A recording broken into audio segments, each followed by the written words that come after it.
from an outsider's perspective looking in, as long as Joe Biden can maintain his health, it's quite obvious that he will be competing in the election. With Donald Trump, there's a lot of hurdles before he can get there. Firstly, let's look at him going to the Supreme Court to try and overturn what's happened in both Colorado and Maine.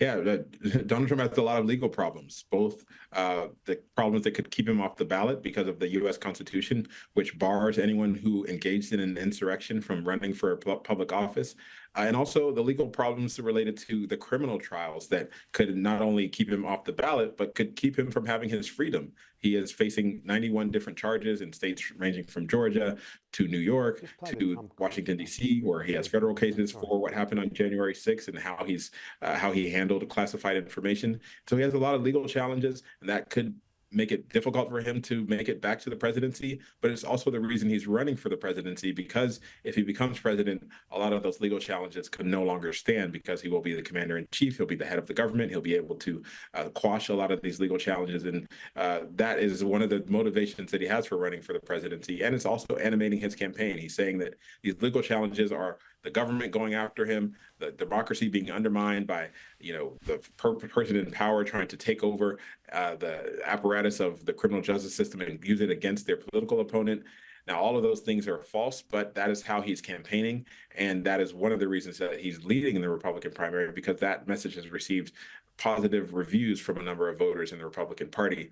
And it will remain whether or not that kind of message can help him in a general election, if he's able to get there against Joe Biden, where he's going to appeal not only to Republicans, but also to independent voters and voters who are in no party and who may have soured on him because of the chaos of his first term.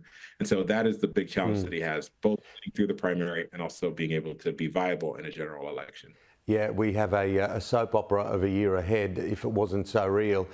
Just finally, Toluse, how do you think, we are at the start of the year, so we can get our crystal ball out. How do you think it's all going to end up? It's quite ironic that if Nikki Haley somehow got in, that she would clean the floor of Joe Biden, but a Trump versus Biden thing would be a lot closer run election. That's what the polls are telling us. This is the kind of year that it's difficult to even trust the polls, because everything is stacking up to be highly unpredictable between the trials, between the elections, between Joe Biden being 81 years old and having a number of challenges there. So it's difficult to predict. I would say that it is shaping up like it's going to be a Trump versus Biden election.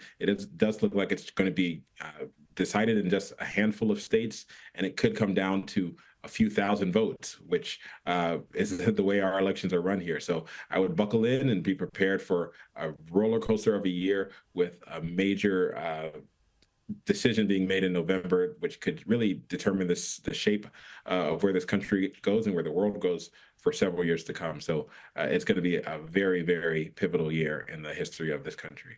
Yeah, absolutely. Toluse, thanks so much for coming on the program. We'll talk sooner. Thank you.